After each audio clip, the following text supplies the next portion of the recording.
in a pattern you would start like, okay, maybe I'll just go through like what I teach on the weekend. I wouldn't teach different.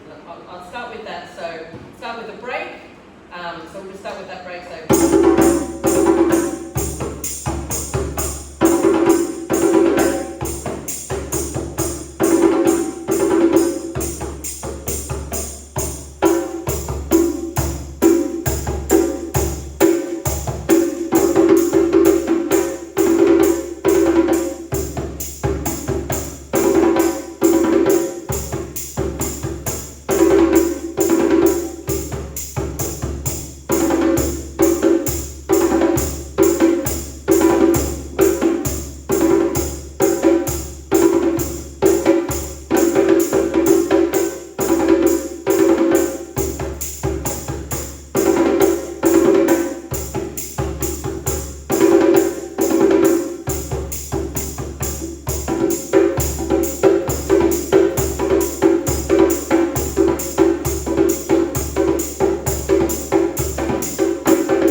I did djembe 2, I did a break, I did djembe 3, and then like a little flare at the end.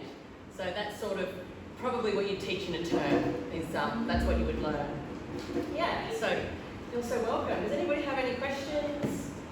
Thank you for coming on a wet, humid Saturday night. I was like, oh bloody well, they gave me 5 o'clock, the last slot of the day. Who's going to come? But thank you for coming. Thank you so much. I think it was going to be like, 5 more people. I was like, wow, that's going to be like going up with the drums. So that was really good. It's like drums need drums. The more drums, the better it sounds. And it gives you time to rest. You can see you get really sore hands. So when you get a bit tired, somebody else plays loud and then you can kind of come in and out. So thank you so much. If you could just leave your paper and stuff there. If I could ask a favour, if everybody could just take one drum to my car, that would make my job so much easier.